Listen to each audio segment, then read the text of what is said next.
Students we are talking about bill of rights. Bill of rights क्या होता है? Bill of right क्या है कि लिस्ट है राइट्स की पूरी, जिसमें क्या है कि राइट्स को कैसे प्रैक्टिस करना है, सिटीजन्स को कैसे राइट देने हैं, ये सब चीज़ें सिटीजन्स के राइट्स की सभी लिस्ट कॉन्स्टिट्यूशन में है, उसको बिल ऑफ राइट कहते हैं।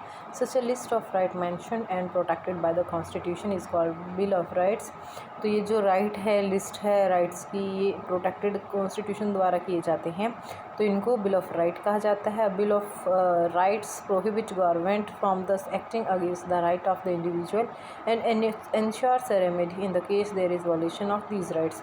तो क्या करता है कि बिल ऑफ राइट है, प्रोहिबिट करता है, प्रतिबंध करता है सरकार को कि किसी भी इंडिविजुअल के राइट को वायलेट नहीं कर सकती है, और उनकी क्या है, रेमेडी है किसमें, कॉन्स्टिट्यूशन में। ठीक है, तो from whom does the constitution protect the right of the individual? किससे कॉन्स्टिट्यूशन इंडिविजुअल्स के राइट को बचाता है? The list of person may be threatened by another person और प्राइवेट ऑर्गेनाइजेशन।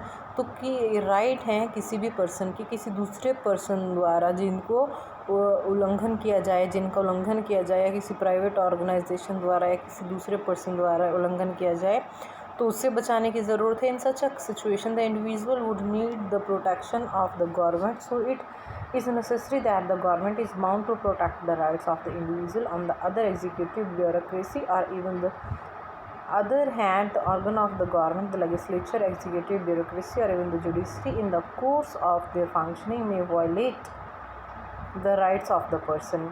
तो क्या है कि जो ऑर्गन्स हैं गवर्नमेंट की, मेन ऑर्गन क्या है गवर्नमेंट के, कॉन्स्टिट्यूशन की गवर्नमेंट के ऑर्गन सेम है, लेजिस्लेचर है, एग्जीक्यूटिव है, ब्यूरोक्रेसी है, जुडिशरी है। ठीक है, तो ये क्या है, ये सारे फंक्शन करते हैं किसके लिए कि किसी भी पर्सन का कोई भी राइट वायलेट ना हो, उल्लंघन ना हो। Fundamental rights in the Indian constitution. Indian constitution में जो फंडामेंटल राइट्स हैं वो क्या है? During our freedom struggle the leader of the freedom movement has realized the importance of rights and demanded that the British rulers should respect right of the people। तो जब हम freedom के लिए struggle कर रहे थे, उस टाइम की बात है, तो लीडर्स थे उस टाइम जो, उनको क्या महसूस हुआ कि जो ब्रिटिश रूलर्स हैं वो क्या करते हैं, वायलेट करते हैं आम आदमी के, आम नागरिक के राइट्स को। तो उनको क्या चाहिए, आम नागरिकों के राइट्स को थोड़ी सी इम्पोर्टेंस देनी चाहिए। ठीक है, The Motilal Nehru Committee had demanded a Bill of Right as far back as 1928। Motilal Nehru जो कि जवाहरलाल नेहरू के पिताजी थे, वो उन्होंने डिमांड की थी 1928 में बिल ऑफ राइट्स की। It was therefore natural that when India became dependent and constitution was being prepared, there were no two options on the inclusion and protection of right in the constitution। तो क्या था, जैसे ही भारत आज़ाद हुआ और constitution बनने लगा, तो उस टाइम क्या था, कोई और दूसरा ऑप्शन नहीं था इंक्लूजन और प्रोटेक्शन का राइट के। उसके अलावा the constitution listed the right that would be specially protected are called the fundamental right. तो कॉन्स्टिट्यूशन में जो राइट है जो कि स्पेशली प्रोटेक्टेड हैं, उनको क्या कहा जाता है? फंडामेंटल राइट्स कहा जाता है। ठीक है, The word fundamental suggests that these rights are so important that the Constitution has separately listed them and made special provision for their protection. The fundamental rights are so important that the Constitution itself ensures that they would not violated by the government। तो ये जो fundamental rights हैं ये इतने important हैं कि government भी इनको वायलेट नहीं कर सकती। इनकी स्पेशल अलग से लिस्ट बनाई गई है, इनके लिए अलग से प्रोविज़न बनाया गया है, प्रावधान बनाए गए हैं, तो इनको फंडामेंटल राइट्स कहा जाता है। ये बहुत ज़्यादा ज़रूरी होते हैं एक आम आदमी के लिए, किसी भी पर्सन के लिए। Fundamental right are different from other right available to us sorry, while ordinary legal rights are protected and enforced by ordinary laws, fundamental rights are protected and guaranteed by the constitution of the country।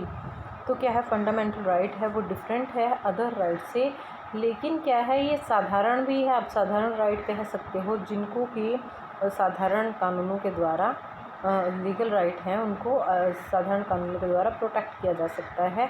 लेकिन जो fundamental right हैं उनको क्या है, constitution है किसी country का, वो प्रोटेक्ट करने की गारंटी देता है। जो साधारण कानून हैं वो साधारण राइट्स को बचा सकते हैं, लेकिन कॉन्स्टिट्यूशन में फंडामेंटल के लिए अलग से गारंटी दी गई है उसकी सेफ्टी के लिए। ऑर्डनरी राइट में be changed by the legislature by ordinary process of law making. तो जो साधारण राइट होते हैं, ऑर्डनरी राइट्स होते हैं, वो लेजिस्लेचर द्वारा चेंज किए जाते हैं साधारण से कानून बनाकर, बट अ फंडामेंटल राइट में not only B change bye amending the constitution itself. अगर किसी फंडामेंटल राइट में कोई बदलाव करना है तो उसके लिए सभी के सभी जो संविधान में उससे रिलेटेड जितने भी आर्टिकल है उन सब में क्या करनी पड़ेगी, अमेंडमेंट करनी पड़ेगी, संशोधन करना पड़ेगा। Beside this no organ of the government can act in a manner that violate them. तो कोई भी सरकार ऐसा नहीं कर सकती कि किसी भी अधिकार का उल्लंघन करे, ठीक है। As we shall study below in this chapter, judiciary has the power and responsibility to protect the fundamental right from violation by the action of।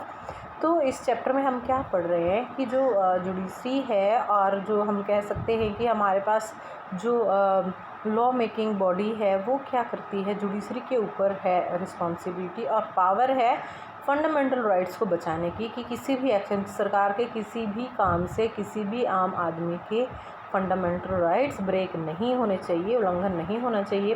Bill of right of South Africa constitution में दे रखा है कि ये जो right हैं South Africa में, right to dignity, right to privacy, right to fair labour practices, right to healthy environment and right to protection of environment, right to educate housing, right to health care, food, water and social security, children's right, right to basic and higher education, right to cultural, religious and linguistic communities, right to information। तो India के कुछ rights से थोड़ा सा अलग है south Africa के rights. आप चेक टू ईयर प्रोग्रेस में आपको यही दिया है कि इसमें क्या कॉमन है, आप ये देख सकते हैं, मैच कर सकते हैं। Executive as well as legislative action can be declared illegal by the judiciary.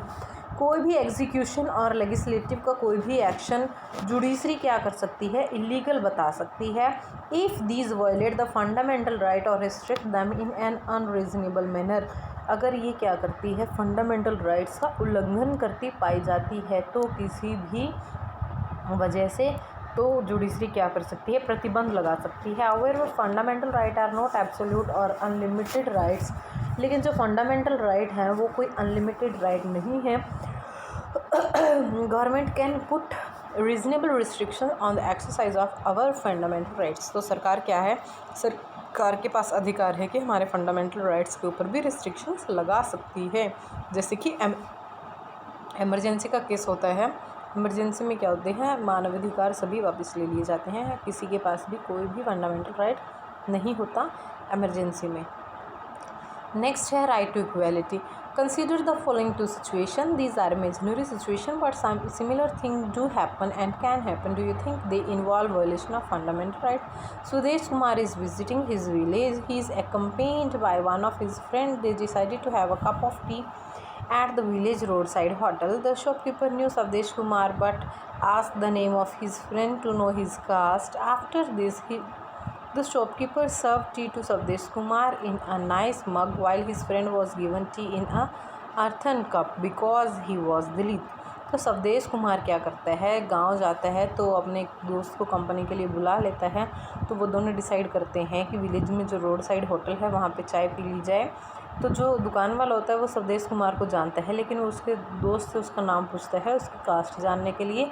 तो उसको पता चल जाता है कि ये दलित है, इसलिए वो उसको अलग कप में चाय देता है और सवदेश कुमार को अच्छे से कप में चाय देता है। An order is served to four news readers of a television channel that they would no longer read the news on screen. They all are women.